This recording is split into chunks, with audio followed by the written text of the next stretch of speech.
Ada was born in 1815, in the heart of London, to a stormy marriage between two storms. Lord Byron, the poetic genius, and Lady Annabella, the princess of parallelograms. But Ada never knew her father. Byron left just weeks after her birth, and died abroad when she was only 8. Her mother, terrified of Ada inheriting Byron's madness, raised her on cold reason. Mathematics. Logic. Discipline. No poetry, no fantasy. But Ada dreamed anyway. She saw numbers in motion, equations with wings. Sickly, often bedridden, she studied with fire. By 12, she was designing mechanical birds and flying machines in her journal. The world tried to make her ordinary. Her mind refused. At 17, Ada met Mary Somerville, a trailblazing scientist who opened the gates of the mathematical world. Through her, Ada discovered Charles Babbage, the eccentric genius building the difference engine. Babbage saw machines. Ada saw minds. She wrote to him with questions, ideas, provocations. He called her the enchantress of numbers. In a world of steam and gears, she saw something no one else did. That numbers could represent not just quantities, but symbols, music, logic. She believed machines could think. Not just calculate, but create. And she wasn't done yet.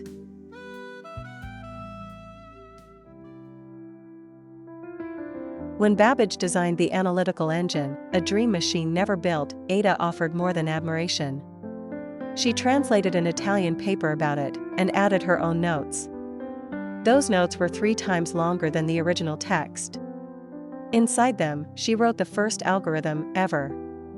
Lines of logic, for a machine that did not exist.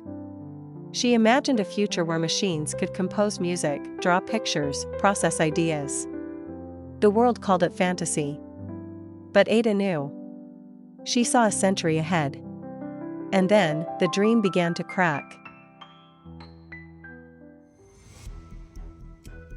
Her notes on the analytical engine became a blueprint, a prophecy.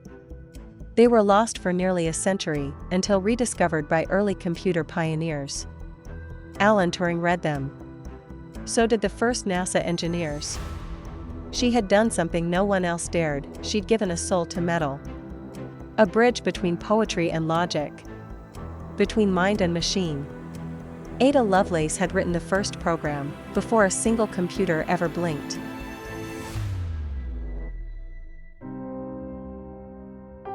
Illness followed her like a shadow.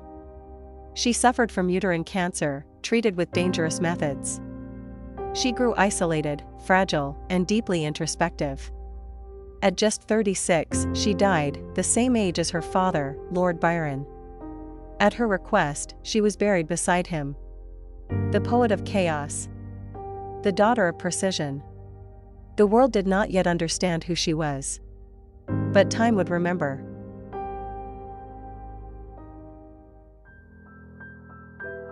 Today, her name echoes in every line of code, every algorithm, every machine that thinks.